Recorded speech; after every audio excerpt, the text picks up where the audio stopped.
careful. It's going up.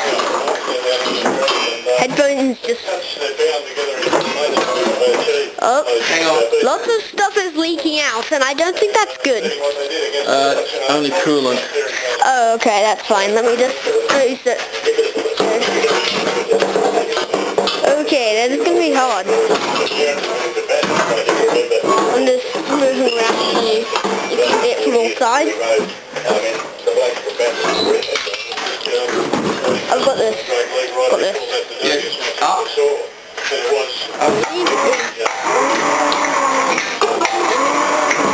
Careful, careful, up. Careful. That is bad.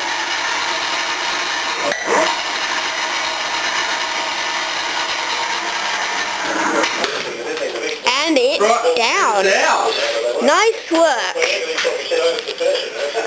Okay. Now that's the car just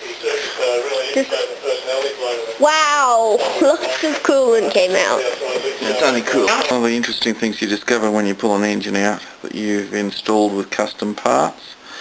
This engine mount that I made nearly 7 years ago now has got a big crack that runs from this bolt hole to this one. And clearly I'm going to need to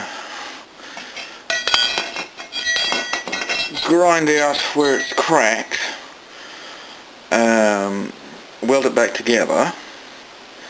I'll have to grind it to get good penetration, because it's got to be flat across the back there. Weld it on the other side as well, but also I'm going to add a brace. There's the engine bay all empty. Giving it a quick hit of degreaser just to clean it up, and I have actually wired all of the lights, the indicators and headlights to that little junction box there. Then I'm going to run the wires to the to my electrical junction box section there, hence to the battery, which will be positioned in the same place it was before. Okay, looks pretty, there's not much to it when you've taken the engine. Got the engine out, looking at the transmission, and it looks very clear to me that the leak is all from the pan gasket, maybe a little bit from the filler spout. I'll degrease it and pack a bit of epoxy putty around the join there, which hopefully will make it entirely oil tight. I have the cooling pipe temporarily looped. I may just shorten that top hose you can see there, just to keep it all nice and neat. Got to take the rear extension housing off just to check the speedometer drive gear on the main shaft there. Hopefully it won't be wrecked, but if it is, I've got a spare. Now I have both engines out together, I can see that the fan belt pulley on the crankshaft, the outer one which I've actually used, is smaller on the N15 engine. Yep, it's smaller, which will mean that the fan belt will have a little bit more adjustment, which will be a big advantage, I think. You can see the crack here that I have to fix. It's actually quite a bit more serious than I thought. It's only held on by the very end piece of metal there, and even that feels a bit dodgy. So once I've cleaned it up and with a grinder, and I'll weld on some braces that run from the side of the tube there up to near the top bolt there, which should totally remove the bending moment from the plate and ensure that it doesn't fail again. Of course, I'll have to weld up the crack itself as well.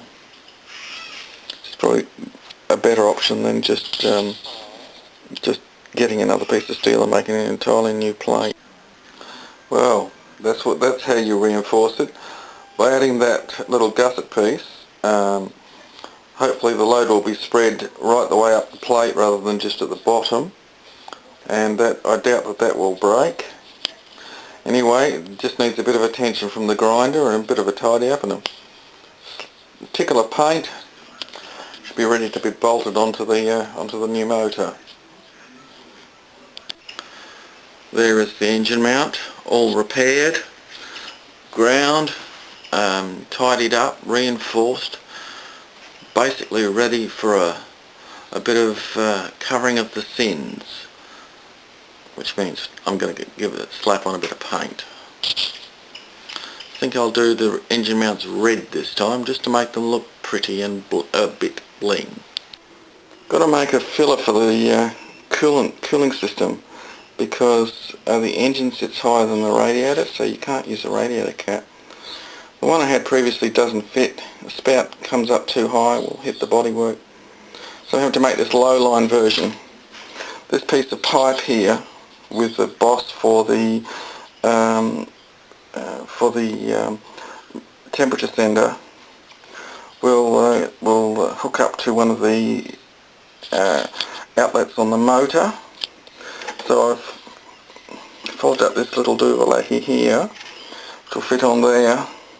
Then when that's neatly welded on, I can soft solder the cap onto it, so that I can fill my cooling system.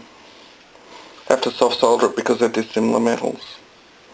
And of course there will be another piece of pipe, the end piece, this tube here which comes off the N16, which will go to give me the right diameter for the outlet pipe on the motor.